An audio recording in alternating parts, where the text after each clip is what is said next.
je m'appelle Antoine Grenier, je suis breton d'origine et il y a 10 mois, j'ai quitté mon travail pour écrire, réaliser et monter une série documentaire sur le thème de la transition professionnelle radicale. Et j'avais zéro connaissance en vidéo.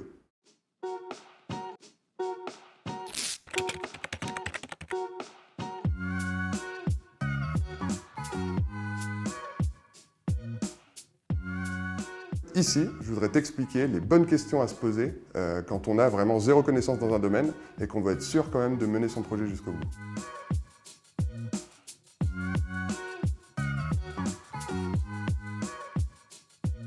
Alors selon moi, la première question à se poser, c'est qui dans mon réseau a la connaissance sur ce sujet en particulier? Quand on a vraiment zéro connaissance sur un sujet, il y a deux solutions. La première, ça va vraiment être de se former soi-même, sur Internet notamment, en lisant des articles, en regardant des vidéos. Je pense que c'est très très bien, mais ça prend un petit peu plus de temps. Moi, la solution que j'ai privilégiée, c'était vraiment de fonctionner par réseau. Utiliser LinkedIn par exemple. En fait, il y avait à l'intérieur de mon réseau des personnes qui étaient réalisateurs. Et dans mon cas précis, pour le documentaire, j'ai juste pris 15 minutes pour les appeler et leur poser toutes les questions qui me passaient par la tête. C'est par exemple un réalisateur qui m'a conseillé de me rapprocher d'une école de cinéma pour me faire accompagner par 2 étudiants pour faire tout ce qui est prise de vue. Et en fait, ça m'a permis de pouvoir me concentrer beaucoup plus sur la partie journalistique de mon documentaire. Et ça a été un vrai soulagement et une vraie bouffée d'air pour mon projet.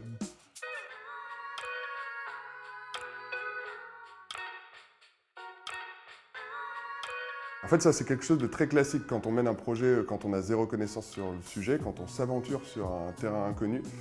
Et en fait, ce qui nous empêche de passer à l'action, c'est souvent le regard qu'on a vis-à-vis de soi-même, ce manque de légitimité. C'est ce qu'on va appeler le syndrome de l'imposteur. Pourquoi moi, je serais légitime pour mener ce projet alors qu'il y a probablement 1000 personnes qui sont beaucoup plus expérimentées? Seulement, quand on raisonne comme ça, on ne fait pas grand-chose justement. Il faut vraiment réussir à passer au-delà de cette crainte-là et de se dire en fait que la seule personne qui peut foncièrement être déçue, c'est soi-même. Donc il faut essayer de faire lâcher un petit peu ces complexes-là, ce qui va permettre complètement de passer à l'action parce que c'est ça qui est important, de passer à l'action.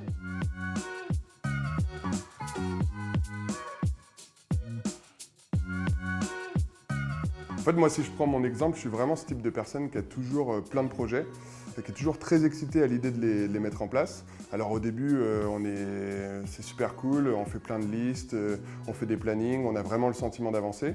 Et puis au bout de quelques jours, en fait, il y a l'envie, l'entrain qui redescend un petit peu, on s'essouffle et on manque un petit peu de motivation.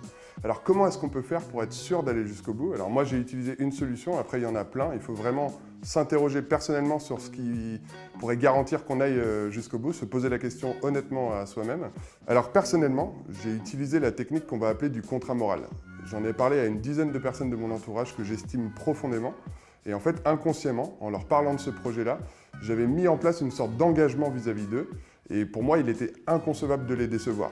Et ça a eu pour effet de me donner la force d'aller jusqu'au bout.